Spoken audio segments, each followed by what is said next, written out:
आज खास खबर को आपनको स्वागत।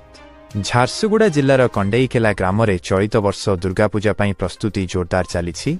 यही गांटी 19 खंड मौजा अंतर्गत पूजा को आकर्षणीय करने एठाकार गणेश कमिटीर समस्त युवकों मुख्य पूजा पेंडालर प्रवेश द्वार गेट सजाइबार दायित्व दि जाइछि। एथिसहित देवी दुर्गा प्रतिमा तैयारी करने मूर्ति कारीगर माने निज काम लागि पड़िछन्ति। सेमाने निष्ठार सह एक सुंदर प्रतिमा तैयारी करिबारे व्यस्त अछन्ति। युवक माने एकाठी होई निष्ठार सह एही कार्य करुथिबा देखिबाकू मिलिछि। सेमानक कठिन परिश्रम और सामूहिक प्रयासरू एही वर्ष दुर्गा पूजा अत्यंत भव्य और सुंदर हेबो बोली आशा करा जाउछि। कंडेईकेला ग्रामवासी एही पर्व को पालन करिबा पई उत्कंठार सह अपेक्षा करिछन्ति। आज पई एतिकी। नमस्कार।